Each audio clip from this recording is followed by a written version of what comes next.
Bon, aujourd'hui, on va voir pourquoi Hyperliquid est encore une fois supérieur à mon avis sur les autres cryptos. Il y a eu des événements cette nuit, donc des échanges de missiles entre les États-Unis et l'Iran, l'Israël aussi. Et ce qui se passe, c'est que le marché a réagi d'une certaine manière, et c'est hyper important de comprendre qu'est-ce qui s'est passé sur les marchés. Parce que d'un côté, on a Bitcoin qui s'est cassé la gueule, mais de l'autre, on a Hyperliquid qui a grimpé, qui a profité, entre guillemets, j'aime pas dire ce terme-là vu le contexte, mais qui a profité de cet environnement assez négatif pour lui, en tout cas, prendre de l'ampleur, prendre de la valeur. On va voir pourquoi. Alors, première news, et la plus importante, je commence direct dans le vif du sujet, parce que c'est un sujet extrêmement important, on va rester dessus.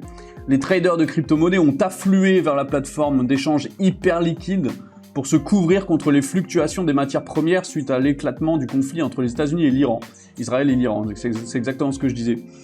Donc, qu'est-ce qui se passe? Ce qui se passe, c'est que quand vous avez un conflit, vous avez des risques sur les assets, et vous avez les gens qui possèdent ces assets qui prennent des positions, ou qui suppriment des positions, ce qui fait bouger les marchés extrêmement vite. Donc, comme certains disent, c'est pas que les gens profitent du fait qu'il y ait la guerre pour se faire de l'argent, non. Ils se protègent contre des soucis potentiels que leur portefeuille peuvent avoir. Et donc, qu'est-ce qu'ils ont fait les gens? Ils se sont dit, ah bah et du coup, j'ai peut-être des assets qui seront disponibles seulement à la vente ou à l'achat lundi, c'est loin lundi, et ben je vais aller sur Hyperliquid pour résoudre les problèmes. Donc on va voir un petit peu l'article de Bloomberg. L'un des lieux de négociation préférés des crypto-monnaies ouverts 24/24, 7 jours sur 7, est devenu ce week-end un point chaud improbable pour les matières premières et les classes d'actifs traditionnelles, alors que les traders se démènent pour trouver des couvertures 24/24 dans un contexte de tension croissante entre les États-Unis, Israël et l'Iran. Les contrats à terme sur swap perpétuel, un type de contrat à terme qui n'expire pas, liés au pétrole, ont bondi d'environ 5% à 70,6 $ le baril sur la bourse de crypto-monnaie Hyperliquid. Tandis que ceux sur l'or et l'argent ont augmenté d'environ 1,3% et 2% à 5323 et 94,9 $ l'once Troy respectivement. Ces mesures pourraient donner une idée de la manière dont ces marchés pourraient réagir une fois que les échanges traditionnels reprendront lundi. Et oui, parce que jusqu'ici on avait des marchés traditionnels qui avaient des horaires d'ouverture, mais quand il se passe des dingueries comme ça le week-end, en plus en plein samedi, eh ben, qu'est-ce qu'on fait? Comment on réagit? Eh ben, Hyperliquid est la solution. Alors oui, il va y avoir des protocoles, enfin pas des protocoles, de la TradFi, la finance traditionnelle qui va s'inspirer d'Hyperliquid. Là, on commence à avoir des news de plateformes d'échange qui veulent ouvrir 24/24, 7 jours sur 7. Mais tant que le système légal n'a pas mis en place quelque chose pour réguler ce marché-là dans la TradFi, dans la finance traditionnelle, eh bien Hyperliquid, à pignon sur rue, Hyperliquid sont les premiers, et c'est pour ça. C'est parce qu'ils sont 24/24, 7 jours sur 7, qui grignotent des parts de marché à la finance traditionnelle, parce que c'est vraiment ce qui est en train de se passer. Mais du coup, le fait qu'ils grignotent des parts de marché, c'est génial, parce qu'il y a des traders qui s'en fichaient de la crypto-monnaie, qui sont en train de découvrir l'univers des cryptos via Hyperliquid. Et ça, c'est exceptionnel, c'est potentiellement la meilleure promotion que tout le marché des cryptos puisse avoir. C'est des traders expérimentés, qui ont du cash, qui peuvent rajouter du cash sur la blockchain.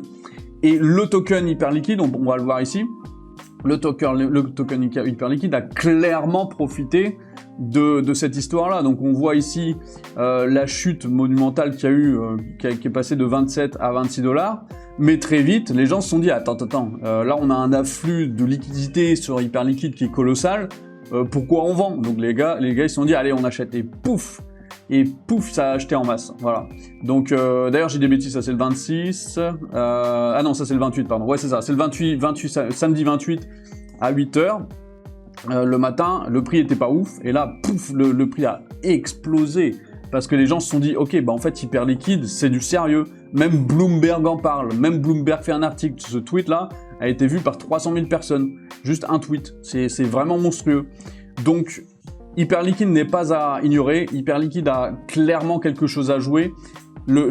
Hyperliquid sort de la crypto, c'est dans l'écosystème crypto, mais ça va attirer, si vous voulez, les gens et les traders et la liquidité de la finance traditionnelle pour la mettre dans la crypto, et c'est en ça que c'est important. Et c'est en ça que je pense qu'Hyperliquid va vraiment avoir son rôle à jouer, même dans la finance traditionnelle. C'est en train d'arriver. HIP3, c'est open depuis, alors je sais plus quelle date exacte, mais il me semble que c'est septembre 2026. Si je dis pas de bêtises à vérifier, attention, l'information n'est pas sûre, mais en tout cas c'est sûr, c'était pas 2025, pardon. En tout cas c'est sûr, avant 2025, HIP3 ça n'existait pas, il n'y avait pas la capacité de pouvoir faire ces échanges-là. il y avait des jetons Gold, Pax Gold par exemple, qui étaient disponibles, où on pouvait les acheter, mais c'était très difficile de trouver une plateforme décentralisée avec tous les éléments de la finance traditionnelle, les éléments principaux, c'est-à-dire le gaz, l'or, l'argent, certaines actions comme les GAFAM, etc.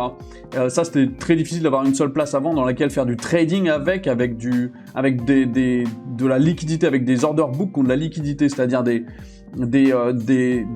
contrats dans lesquels, si on achète, je sais pas, pour $1 million, et ben on ne fasse pas pump le prix, ce qui était le cas avant. Donc en fait, là, aujourd'hui, on a un marché qui est très liquide, sur lequel on peut faire des gros achats, et ça, les baleines et les traders, ils adorent.